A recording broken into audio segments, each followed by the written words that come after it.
गुरु प्यारी साथ संगत जी, प्रेम से कहना धन निरंकार जी। एक नई साखी के साथ स्वागत है आप सभी का आपके ही अपने चैनल पर। हमारी आज की साखी का विषय है, शीर्षक है जूठन।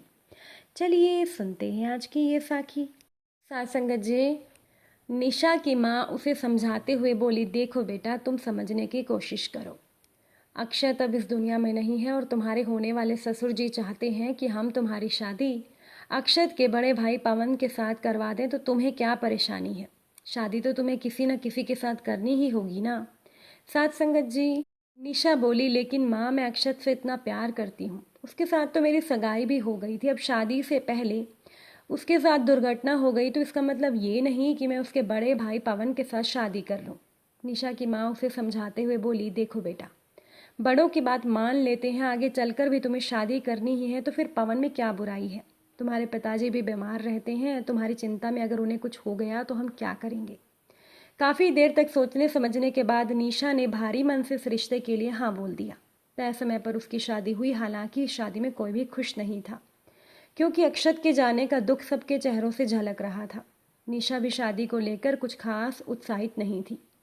सत्संगत जी, अक्षत का भाई पवन पवन को अपना व्यापार सेट करना था, इसीलिए वो बेचारा भी शादी करना ही नहीं चाहता था। फिलहाल तो वो एक छोटी सी नौकरी कर रहा था। उधर अक्षत एक प्राइवेट कंपनी में नौकरी करने के बाद बोला कि मैं अपने साथ कॉलेज में पढ़ने वाली लड़की निशा को पसंद करता हूँ। तो उन दोनों का रिश्ता तय हो गया था। इसी बीच एक दुर्घटना में जब अक्षत की मृत्यु हो गई, तब घर वालों ने पवन पर दबाव डाला कि वो निशा से शादी कर ले। तो पवन ने भी इस रिश्ते के लिए हाँ बोल दिया, क्योंकि उसे लगा कि निशा अपने साथ बहुत सारा दहेज लेकर आएगी तो उसका व्यापार जम जाएगा। लेकिन पवन के पिता ने दहेज लेने से साफ मना कर दिया था, तो पवन को लगने लगा कि ये तो मेरे साथ धोखा हो गया। खैर, उसने अपने बड़े बुजुर्गों के विरोध में कुछ कहा तो नहीं, लेकिन वो निशा से बहुत नाराज था। शादी के पहले ही दिन वो निशा से बोला कि तुम अपने पिता से मेरे व्यापार के लिए पैसा मांग कर ले आओ। निशा हैरान हो गई। निशा बोली, मेरे पिताजी के पास पैसा है कहाँ? अगर यही बात थी तो तुम्हें ये बात पहले बोल देनी चाहिए थी। तो इसके बाद पवन गुस्से में भड़क गया और उसने निशा को मारते हुए कहा कि सिर्फ अपने पिता की वजह से मैंने अपने छोटे भाई की जूठन को अपनी ज़िंदगी में शामिल किया है, तो तुम मेरे ऊपर हावी होने की कोशिश मत करना। निशा पूरी रात रोती रही कि उसका प्यार इस दुनिया में नहीं था, तो आखिर इसमें उसकी क्या गलती थी? उसे भी पवन से शादी करने का शौक नहीं था, वो तो उसके घर वालों ने दबाव बनाया था। तो वो भी सबकी खुशी के लिए शादी के लिए हाँ बोल चुकी थी। लेकिन वो कहाँ जानती थी कि पवन कैसा है। पूरी रात वो रोती रही। सुबह उसकी आंखें सूजी हुई थी। सुबह उठकर उसने पवन को बोला कि अगर मैं तुम्हें पसंद नहीं थी तो तुम्हें शादी के लिए हाँ नहीं करनी चाहिए थी। मैं अभी पिताजी से बात करती हूँ, वो तुम्हें किसी बंधन में नहीं रखेंगे और मैं ये घर छोड़कर चली जाती हूँ। पवन घबरा गया, सोचने लगा कि मेरे पिताजी को ये पता चलेगा तो वो मुझे अपनी संपत्ति से बेदखल कर देंगे। पवन बोला कि मैं कल नशे में कुछ ज़्यादा ही बोल गया, तुम्हें इतना सोचने की ज़रूरत नहीं, आगे चलकर सब ठीक हो जाएगा, तुम्हें ये बात बढ़ाने की ज़रूरत नहीं है। इतना कहकर वो कमरे से बाहर चला गया। लेकिन निशा के दिल पर गहरी चोट लगी थी। निशा समझ गई कि पवन उसे पसंद नहीं करता। खैर, कुछ दिनों के बाद पवन अपनी नौकरी पर जाने लगा तो घर वालों ने जिद करके निशा को भी उसके साथ भेज दिया। अब पवन तो वैसे ही निशा को पसंद नहीं करता था, फिर भी निशा उसकी पत्नी थी, तो धीरे धीरे वो उससे बातचीत करने की कोशिश करने लगा था। ज़्यादा वो उससे कुछ खास मतलब रखता नहीं था। वैसे पवन को निशा से कुछ लेना देना भी नहीं था। उसे कोई परवाह नहीं थी कि निशा ठीक रहे, खुश रहे, दुखी रहे, बीमार रहे या कैसी भी रहे। उसे तो बस अपना पति वाला हक ही जताना था। निशा हैरान थी कि पवन इतना निर्दयी इंसान कैसे है। दिन भर तो निशा से पवन बात भी नहीं करता था, फिर भी वो अपना हक जरूर जमाता था। निशा कुछ बोल नहीं पाती थी, क्योंकि अगर वो कुछ बोलने की कोशिश करती थी तो उसे फिर से पवन की कड़वी बातें सुननी पड़ती थी। पवन बोलता था कि एक तो मैं सब सामान्य करने की कोशिश कर रहा हूँ, फिर भी तुम्हारे नखरे ख़त्म नहीं हो रहे। निशा टूट कर रह जाती थी कि क्या कह देने से रिश्ते सामान्य हो जाते हैं? क्या मुझे मेरे पति से कभी भी लगाव नहीं होगा? खैर, एक दिन निशा की तबीयत ठीक नहीं थी तो उसने सुबह सवेरे पवन को बोला, मुझे डॉक्टर के पास ले चलो। पवन बोला, मुझे छुट्टी नहीं मिलेगी, तुम अकेली ही डॉक्टर के पास चली जाओ। निशा बोली कि डॉक्टर के पास जाती हूँ तो बहुत देर मुझे आने में हो जाती है, तुम मेरे साथ चलते तो ठीक रहता। पवन बोला, मैं तुम्हारा नौकर नहीं हूँ जो तुम्हारे काम के लिए मैं छुट्टी लूँगा। सास संगत जी, उस घर में काम कर रही काम वाली बाई रमा ये सब सुन रही थी और वो मुस्कुराए जा रही थी। उसकी मुस्कुराहट देखकर निशा को बहुत ज़्यादा गुस्सा आ रहा था, क्योंकि वो हमेशा पवन से चिकनी चुपड़ी बातें करती थी और निशा जब उसे कोई काम करने के लिए बोलती थी तो रमा मुंह बनाने लगती थी। पवन भी रमा के सामने ही पत्नी को डांट देता था और कहता था कि बड़ी मुश्किल से तो ये काम करने वाली बाई मिली है, इसे भी तुम तंग करके भगा दोगी तो सारा काम तुम्हें ही करना होगा। तो काम वाली बाई के सामने ही वो पत्नी को डांट देता था। तो निशा को हमेशा रमा से गुस्सा ही आया रहता था। आज भी जब निशा उदास थी तो रमा मुस्कुराए जा रही थी। निशा अब नौकरानी के सामने और कुछ ज़्यादा नहीं सुन पाई, चुपचाप वो अपने कमरे में चली गई। थोड़ी देर के बाद वो तैयार होकर बोली कि मैं डॉक्टर के पास जाकर नंबर लगवा लेती हूँ, नहीं तो दोपहर हो जाएगी। इतना कहकर वो अपना पर्स उठाकर वहाँ से चली गई। अभी वो चौराहे तक ही पहुँची थी कि उसे याद आया कि वो अपना फ़ोन घर पर ही भूल गई है। वो अपना फ़ोन लेने के लिए वापस घर लौटी। उसके पास घर की चाबी तो थी ही, उसने चाबी से दरवाज़ा खोल लिया। जैसे ही वो घर के अंदर आई तो उसे किसी के बात करने की आवाज़ सुनाई दी। जब वो अंदर गई तो अंदर का नज़ारा देखकर वो हैरान हो गई, क्योंकि उसका पति रमा के साथ बैठकर बातें कर रहा था। अपनी आंखों से ये बातें देखकर उसके तो होश ही उड़ गए। वो आंगन में आई, उसने अपना फ़ोन ढूंढा, तुरंत ही जाकर उसने उन दोनों की बातचीत रिकॉर्ड कर ली।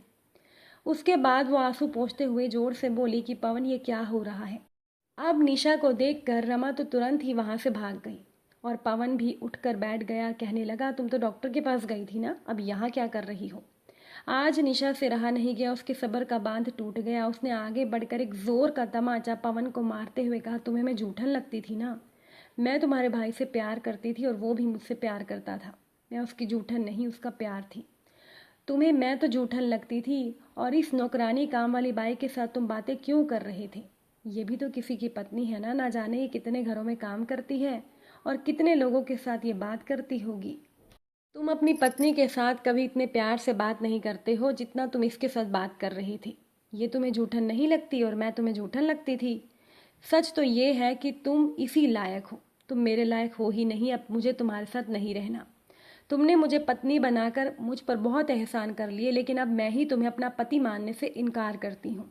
अब तो पवन घबरा गया। वो बोला, देखो ये बातें बाहर निकालने की ज़रूरत नहीं, तुम्हारी जितनी भी शिकायतें हैं मैं सब दूर कर दूंगा, लेकिन ये बात मेरे पिता को मत बताना।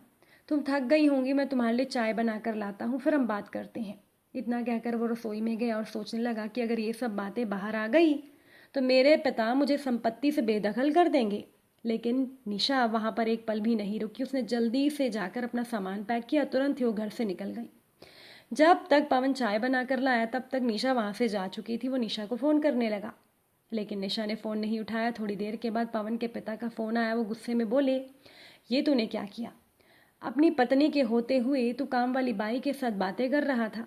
मुझे तो कहते हुए भी शर्म आ रही है। आज से याद रखना कि मेरे घर के दरवाजे तेरे लिए हमेशा के लिए बंद है।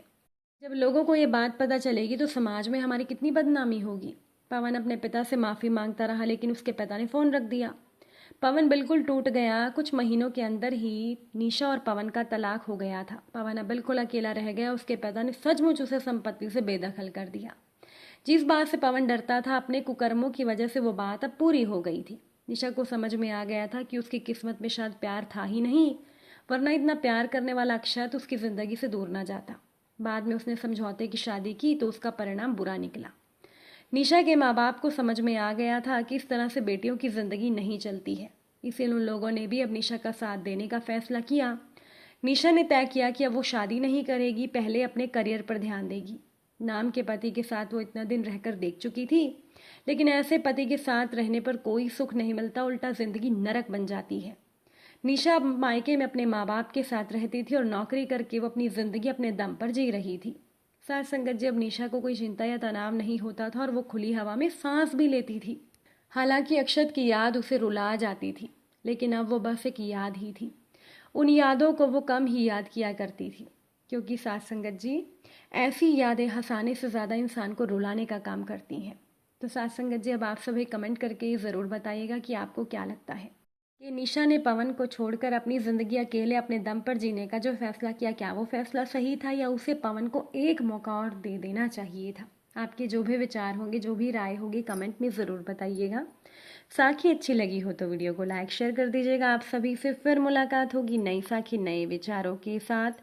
साथ संगत जी, प्यार से कहना, धन निरंकार जी।